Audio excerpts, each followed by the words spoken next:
സവാള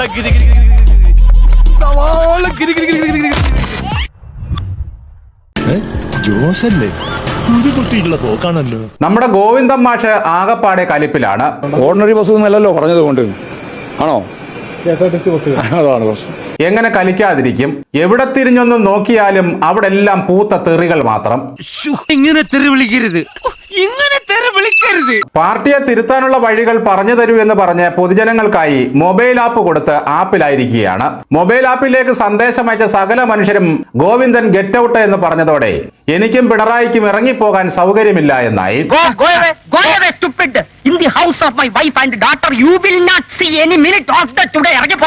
ഞങ്ങളെ ഇറക്കി വിടാമെന്നുള്ള പൂതി എല്ലാവന്റെയും മനസ്സിലിരിക്കട്ടെ എന്നായി. അപ്പോഴാണ് UDF സർക്കാർ ഇന്ദിരാ ഗ്യാരണ്ടിയുടെ ഭാഗമായി 15 മുതൽ സ്ത്രീകൾക്ക് യാത്രാ സൗജന്യം നൽകുന്ന പദ്ധതി കൊണ്ടുവന്നിരിക്കുന്നത്. പിന്നല്ലാതെ അതിൽ LDF-ലെ MLA-മാരെയും ക്ഷണിച്ചിട്ടുണ്ടവർ. പക്ഷെ വരാൻ സൗകര്യമില്ല എന്നാണ് ഗോവിന്ദൻ പറയുന്നത്. അതിന്റെ കാരണമാണ് രസകരം. അത് വളരെ വളരെ ഭാഗികമായ ആളെ പറ്റിക്കാൻ വേണ്ടിയിട്ടുള്ള ഒരു കാര്യം മാത്രമാണ്. ഹൃദയകക്ഷം ഇവിടെ ഭരിച്ചുകൊണ്ടിരുന്ന സമയത്ത് സ്ത്രീകൾക്ക് സൗജന്യ വിമാനയാത്ര, കപ്പൽ യാത്ര, ട്രെയിൻ യാത്ര, സൂപ്പർ ഫാസ്റ്റ് ബസ് യാത്ര തുടങ്ങിയവയൊക്കെ ആയിരുന്നല്ലോ സൗജന്യമായിട്ട് കൊടുത്തുകൊണ്ടിരുന്നത്. ആ തേണ്ടി RDP-യുടെ തൊലി ഇരിക്കുകയാണ് ഉത്തമ. സഹിക്കല്ലാതെ എന്ത് ചെയ്യാം. അതുകൊണ്ട് UDF-കാര് കൊടുത്ത KSRTC ഓർഡിനറി ബസ്സുകളിലെ സൗജന്യ യാത്രയെ പുച്ഛത്തോടെ നോക്കാനേ ഗോവിന്ദൻ മാസ്റ്റർക്ക് കഴിയുന്നുള്ളൂ. KSRTC ബസ്സിൽ എല്ലാ സ്ത്രീകൾക്കും എവിടെ സൗജന്യമായി യാത്ര ചെയ്യാം. നിങ്ങൾക്ക് ഇന്ത്യയുടെ ഏത് ഭാഗത്തേക്കും പോകാം. പ്രാക്കുളത്തോടുന്ന ഒരു പെട്ടി ഓട്ടോയ്ക്ക് CPM നാഷണൽ പെർമിറ്റ് കൊടുത്തിട്ടുണ്ട്. അതാണ് ബേബി ട്രാൻസ്പോർട്ട്. അതുപോലെ അല്ല ഇത്. KSRTC ബസ്സിൽ എല്ലാ സ്ത്രീകൾക്കും സൗജന്യമായി യാത്ര ചെയ്യാം. ഇന്ത്യയുടെ ഏത് ഭാഗത്തേക്കും പോകാം. നിന്നോട് ആര് പറഞ്ഞു ഈ വിട്ടിത്തം? സംസ്ഥാനത്തോടുന്ന KSRTC ബസ്സിൽ സൗജന്യം കൊടുത്താൽ സ്ത്രീകൾക്ക് ഇന്ത്യ മുഴുവൻ പോകാമെന്ന് ഗോവിന്ദനല്ലാതെ മറ്റാരെങ്കിലും ധരിക്കുമോ? എന്തൊക്കെ പറഞ്ഞാലും ദുർമാരി മറ്റടുത്ത പരിപാടി തന്നെയാണ്. നിനക്കിപ്പോ പ്രശ്നം എന്താണ്? KSRTC ബസ്സിൽ എല്ലാ സ്ത്രീകൾക്കും സൗജന്യമായി യാത്ര ചെയ്യാം. ഇന്ത്യയുടെ ഏത് ഭാഗത്തേക്കും പോകാം. ഇന്ത്യയുടെ ഏത് ഭാഗത്തേക്കും KSRTC ബസ്സിൽ പോകാമെന്ന് പറഞ്ഞത് പിണറായി വിജയനായിരിക്കും. ദേശീയ പാർട്ടി ഇപ്പൊ കേരളത്തിൽ മാത്രം അവശേഷിക്കുന്നത് കൊണ്ട് ഡൽഹിയിൽ പ്രസ്ഥാനത്തിന്റെ ആവശ്യത്തിന് ഇവിടെ നിന്നുള്ളവർക്ക് അങ്ങോട്ട് ഇടയ്ക്കിടയ്ക്ക് പോകണ്ടേ? ഇവിടെ ഉള്ളവർ തന്നെയല്ലേ അവിടെ ഉള്ളൂ. അതുകൊണ്ട് ഇവർക്ക് ഇടയ്ക്കിടയ്ക്ക് അങ്ങോട്ട് പോകേണ്ട അത്യാവശ്യം ഉണ്ടല്ലോ. അങ്ങനെ ഡൽഹിയിലും ബംഗാളിലും ഒക്കെ ആയിട്ട് ഇന്ത്യയിൽ എല്ലായിടത്തും സൗജന്യമായിട്ട് യാത്ര ചെയ്യാൻ അടിമകൾക്ക് അവസരം ഒരുക്കി തരാമെന്ന് പിണറായി വിജയൻ നിങ്ങളുടെ പാർട്ടി ക്ലാസ്സിൽ വല്ലതും പ്രസംഗിച്ചായിരിക്കും. അതിന്റെ ഓർമ്മയിലായിരിക്കും മാസ്റ്റർ ഇങ്ങനെ പുലമ്പുന്നത്. കഷ്ടം. ആ പറഞ്ഞു വന്നിട്ട് ഇപ്പൊ ഏറ്റവും അവസാനം ഏതാണ്ട് 1000 ബസ്സിൽ മാത്രം സ്ത്രീകൾക്ക് പ്രവേശനം നൽകുന്ന ഒരു അവസ്ഥയാണ് ഉണ്ടായിട്ടുള്ളത്. 1000 അല്ല, 3125 ബസ്സുകളിൽ.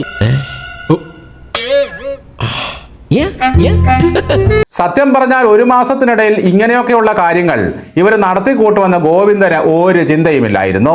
അതെ, ഇങ്ങനെ ഉണ്ടാകുമെന്ന് സ്വപ്നത്തിൽ പോലും വിചാരിച്ചല്ലോ. ഇപ്പോൾ സഖാക്കൾ പറഞ്ഞു വരുന്നത് ഇടതുപക്ഷ സർക്കാരും ഈ സൗജന്യ യാത്രയെ പറ്റി ആലോചിച്ചിരുന്നതാണ്.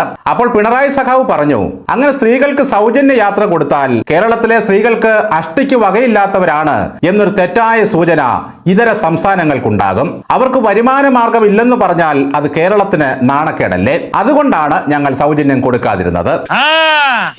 നവോത്ഥാന കേരളത്തിലെ വിജയന്റെ സ്ത്രീജനങ്ങൾ അങ്ങനെ കാശില്ലാത്തവരാണെന്ന് ആരും പറയരുത്. കഴിഞ്ഞ 10 കൊല്ലത്തെ കയ്യിലിരിപ്പ് എല്ലാം അങ്ങ് മുക്കിയിട്ട് 1 മാസം മുമ്പ് കയറിയ സർക്കാരിനെ കുറ്റപ്പെടുത്തിക്കൊണ്ടിരിക്കുക. തനിക്ക് അതേ അറിയാവൂന്ന് എനിക്ക് നേരത്തെ അറിയാം. 2500 രൂപ പെൻഷൻ കൊടുക്കാമെന്ന് പറഞ്ഞാണ് രണ്ടാമത് പിണറായി സർക്കാർ അധികാരത്തിൽ വന്നത്. പക്ഷെ ഇറങ്ങിപ്പോകുന്നതിന്റെ തലേന്നാണ് അത് 2000 ആക്കിയത്. തൊട്ടതെല്ലാം പിഴച്ചിട്ടും ഗോവിന്ദന് മൊത്തത്തിലങ്ങ് പരിഹാസമാണ്. അത് മലബാറിൽ തീരെ ഓർഡിനറി ബസ് ഇല്ല, വളരെ അപൂർവേ ഉള്ളൂ. ഇവിടെ മലബാർ മേഖലയിൽ ഓർഡിനറി ബസ്സുകളൊന്നും ഇല്ലേ? കഴിഞ്ഞ 10 കൊല്ലങ്ങൾ ഏത് കഴിവുകെട്ടവന്മാരാ സഖാവെ നമ്മുടെ നാട് ഭരിച്ചത്? പുതിയ സർക്കാർ അധികാരത്തിൽ വന്ന ആദ്യ ക്യാബിനറ്റ് യോഗത്തിൽ തന്നെ ആശാവർക്കർമാർക്ക് 3000 രൂപ കൊടുത്തപ്പോഴും അവർക്ക് പരിഹാസമായിരുന്നു. 21,000 ഉറുപ്പിക ഞങ്ങൾ കൊടുക്കും ആർക്ക്? ആശാവർക്കർമാർക്ക് എന്ന് പറഞ്ഞത്. അതും നിങ്ങൾ ചുരുങ്ങിയ ഒരു പണം കൊടുത്തിട്ട് അവസാനിപ്പിക്കുകയാണ് ചെയ്തത്. അപ്പോൾ അത് നിങ്ങൾ പറയുന്നതൊന്നുമല്ല നിങ്ങൾ നടപ്പിലാക്കുന്നത് എന്നുള്ളത് കൊണ്ടാണ് ഞങ്ങൾ ഇതിന്റെ ഭാഗമായിട്ട് ഈ കാര്യം വിമർശനപരമായി ചൂണ്ടിക്കാണി. നിങ്ങളെ കൊണ്ട് അന്തരീക്ഷത്തിൽ കേരളയിലുണ്ടാക്കി അതിൽ നടന്ന അപ്പക്കച്ചവടം ചെയ്യാനല്ലേ കഴിഞ്ഞുള്ളൂ? ആകാശ ട്രെയിൻ ഓടിക്കാനല്ലേ നിങ്ങളെ കൊണ്ട് കഴിഞ്ഞുള്ളൂ? തന്നെ കൊണ്ട് എന്തിനു കൊള്ളാം. സ്ത്രീകൾക്ക് ബസ് യാത്ര സൗജന്യമാക്കിയപ്പോൾ എന്തുകൊണ്ട് മുഴുവൻ ബസ്സിലുമാക്കുന്നില്ല എന്നായി. കഴിവുള്ളവർ കയറി പറഞ്ഞ വാക്ക് പാലിച്ച് അവര് കാര്യങ്ങൾ നടത്തുന്നു. അതിനിങ്ങനെ കൂടെ കൂടെ വയറിളക്കിയിട്ട് വല്ല കാര്യമുണ്ടോ? നിപ്പയ്ക്കുള്ള മരുന്ന് 2 ഡപ്പി പോലും ബാക്കി വെക്കാതെയാണ് കഴിഞ്ഞ സർക്കാർ ഇറങ്ങിപ്പോയത്. അത് വിദേശത്ത് നിന്നും കൊണ്ടുവരാൻ വൈകിയതിനായി പിന്നീടത്തെ കുറ്റപ്പെടുത്തൽ. കമ്മ്യൂണിസം പെട്ടെന്ന് തൊലയേണ്ടത് കൊണ്ട് നിങ്ങൾ തന്നെ ഈ സ്ഥാനത്തിരുന്ന് ദിവസവും മാധ്യമങ്ങളെ കാണണം. ഗോവിന്ദ മാസ്റ്റർ ഓരോ തവണ മാധ്യമ പ്രവർത്തകരെ കാണുമ്പോഴും 50 100 വോട്ടുകൾ വീതം കുറഞ്ഞുകൊണ്ടിരുന്നു. ആ വാസ്തവത്തെ നമുക്ക് മുന്നോട്ട് ഉറപ്പിക്കണം മാസ്റ്ററെ. മരുന്ന് കമ്പനികൾക്ക് കൊടുക്കാനുള്ള കാശ് എത്രയോ നീക്കിയിരിപ്പാണ്. നിപ്പയും എബോളയും ഒക്കെ ഇവിടെ വന്ന് സംഹാര താണ്ഡവമാടുമെന്ന് കരുതി കൊതിച്ചു, അതും വെറുതെയായി. ഒടുവിൽ മരുമകന്റെ ഒരു മൂടുനിരങ്ങൽ സമരവും. MLA ഓഫീസിൽ നിന്ന് വിളിക്കുന്നതും ഈ സംവിധാനത്തിന്റെ ഭാഗമായി നിന്ന് വിളി കേൾക്കുന്നതും രണ്ടല്ലേ? ഞാൻ അതുകൊണ്ട് ഇവിടെ ഇരിക്കുകയാണ്. എനിക്ക് ഇതിലൊരു മറുപടി കിട്ടണം. ഇതിന് സമാധാനം പറയിപ്പിക്കാതെ ഗംഗാധരനോട് പോവില്ല.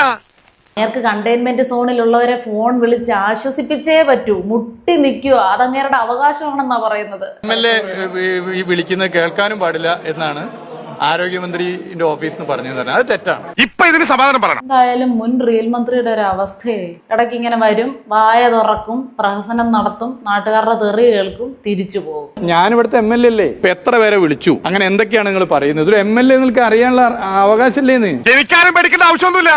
ഈ ഗംഗാധരനല്ലേ കടപ്പുറം. കുറച്ചെങ്കിലും നാണവും മാനവും ഉളുപ്പും ഉണ്ടെങ്കിൽ എഴീച്ചു പോറിയാസണ്ണ.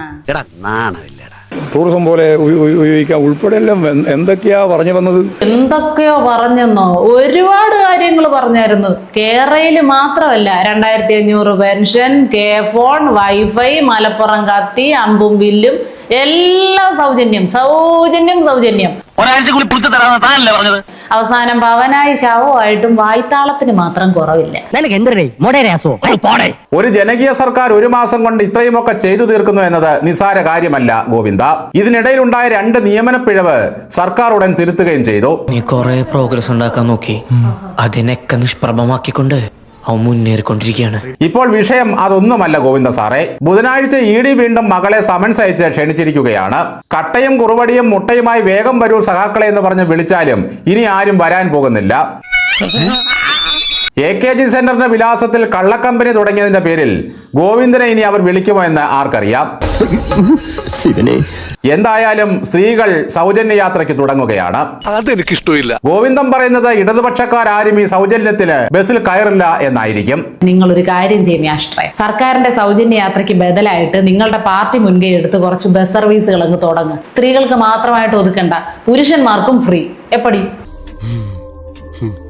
ഇടതുപക്ഷക്കാരെല്ലാം ടിക്കറ്റ് എടുത്തു മാത്രമേ യാത്ര ചെയ്യാവൂ എന്ന് ആഹ്വാനം ചെയ്ത് ഈ പരിപാടിയെ നമുക്ക് പൊളിക്കണം സഖാവേ. എന്തായാലും ഗോവിന്ദൻ ഉറങ്ങാത്ത രാത്രികളാണ് ഇനിയും വരാൻ പോകുന്നത്.